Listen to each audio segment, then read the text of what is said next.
Technology ಅಷ್ಟು ಬೆಳೆದಿದೆ. ಈಗ ಹಳೆ ಕಾಲನೇ ಬೇರೆ, ಈಗಿನ ಕಾಲನೇ ಬೇರೆ, ಹೊಸ ಇದು ಮುಂದಕ್ಕಿನ್ನ ಜಾಸ್ತಿ ಆಗ್ತಾ ಇದೆ. ಸೊ ಇಡೀ ಪ್ರಪಂಚ ಈ ಇಂಡಸ್ಟ್ರಿಗೆ ಬಹಳ ದೊಡ್ಡ ಗೌರವನ ಕೊಟ್ಕೊಂಡು ಬಂದಿದೆ. ಹಿಂದೆ ನಮ್ಮ ಅನಂತನಾಗ್ ಅವರು ರಾಜಕೀಯಕ್ಕೂ ಪ್ರವೇಶ ಮಾಡಿ ಬೆಂಗಳೂರು ನಗರವನ್ನು ಪ್ರತಿನಿಧಿಸಿ, ಇವತ್ತು ನಾನು ಹೆಂಗೆ ಬೆಂಗಳೂರು ನಗರ ಅಭಿವೃದ್ಧಿ ಮಂತ್ರಿ ಆಗಿದ್ದೀನೋ ಹಂಗೆ ಅವರು ಕೂಡ ನಗರಾಭಿವೃದ್ಧಿ ಮಂತ್ರಿಯಾಗಿ ಕೆಲಸ ಮಾಡಿದ್ರು. ಯಾವ ಕಾಂಟ್ರವರ್ಸಿಗೂ ತಗೊಳಾಕೊಳ್ಳಿಲ್ಲ, ಏನೂ ಮಾಡಲಿಲ್ಲ. ಅವ್ರಿಗೆ ಏನಾಗ್ತದೋ ಸಹಾಯ ಮಾಡಿ ಇವತ್ತು ಅವರು ಕೂಡ ಕೆಲಸ ಮಾಡಿ ಸದ್ಯ ಇಷ್ಟು ನೋಡಿದಾಗ ಇವತ್ತು ಅವ್ರ ವಯಸ್ಸು, ಅವ್ರ ಡೇಟ್ ಆಫ್ ಬರ್ತ್ ಹೇಳಿದ್ರು. ಇಲ್ಲಿ ನೋಡಿದ್ರೆ ಇನ್ನ ನೋಡಿದ್ರೆ ಹುಡುಗ ನನ್ನಕ್ಕಿಂತ ಚಿಕ್ಕದಾಗೆ ಕಾಣ್ತಾ ಇದ್ದಾರೆ. ಕಮ್ಮಿ ಭಾಳ ಸಂತೋಷ. ಅವ್ರಿಗೆ ನಾನು ವೈಯಕ್ತಿಕವಾಗಿ ಅವ್ರಿಗೆ ಅಭಿನಂದನೆ ಮಾಡೋಂಥ ಪುರಂದರಸು ಒಂದು ಕಡೆ ಒಂದು ಮಾತಾಡ್ತಾರೆ. ನೀನು ಹಾಕಿ ನೀವೆಲ್ಲ ನಿಂತ್ಕೊಬಿಡಿ.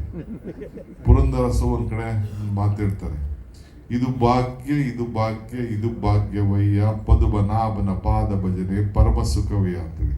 ನನಗೆ ಈ ಡಿ.ಕೆ. ಶಿವಕುಮಾರ್ಗೆ ಈ ಅನಂತನಾಗ್ನ ಸನ್ಮಾನ ಮಾಡೋಂಥ ಭಾಗ್ಯ ಸಿಗ್ತಲ್ಲ, ಇದೇ ನನ್ನ ಭಾಗ್ಯ ಅಂತೇಳಿ ಭಾವಿಸ್ಕೊಂಡಿದ್ದೇನೆ. ಸೊ ಹಂಗೆ ಬದುಕಿನಲ್ಲಿ 7 ಭಾಷೆಯಲ್ಲಿ ಅಭಿನಯಿಸಿದ್ದಾರೆ, ಭಾಳ ಚಿಕ್ಕದಿಂದ ಭಾಷೆ ಮಾಡಿದ್ದಾರೆ. ಸೊ ನೀವು ಕಲಾವಿದರು ಮತ್ತು ಈ ಇಂಡಸ್ಟ್ರಿ ಇದ್ರ ಬಗ್ಗೆ ಮುಂದಕ್ಕೆ ಭಾಳ ದೊಡ್ಡ ಆಲೋಚನೆ ಮಾಡಬೇಕು. ಏನು ಮಾಡೋಕ್ಕಾಗಲ್ಲ, ಇವತ್ತು ಭಾಳ ಕಾಂಪಿಟೇಷನ್ ಇದೆ. ಈ ಕಾಂಪಿಟೇಷನಲ್ಲಿ ನೀವು ಬದುಕಬೇಕು, ನಾವು ಬದುಕಬೇಕು. ಎಲ್ಲ ಥಿಯೇಟ್ರ್ಗಳೆಲ್ಲ ಹೋಗ್ತಾ ಇದೆ, ಎಲ್ಲ ಸಿಗಲ್ಲ. ಥಿಯೇಟ್ರ್ಗಳೆಲ್ಲ ತೆಗೆದುಬಿಟ್ಟು ಈಗೆಲ್ಲ ಕಮರ್ಷಿಯಲ್ ಆ್ಯಕ್ಟಿವಿಟೀಸ್ಗೆ ಹೋಗ್ತಾ ಇದೆ. ಥಿಯೇಟರ್ಸೇ ಕಡಿಮೆ. ಆಮೇಲೆಲ್ಲ ಮನೆಗಳಲ್ಲೇ ಇದನ್ನು ಹಾಕ್ಕೊಂಡು ಇದನ್ನು ನೋಡೋಂಥ ಒಂದು ಸಂದರ್ಭ ಈಗ ಬಂದ್ಬಿಟ್ಟಿದೆ.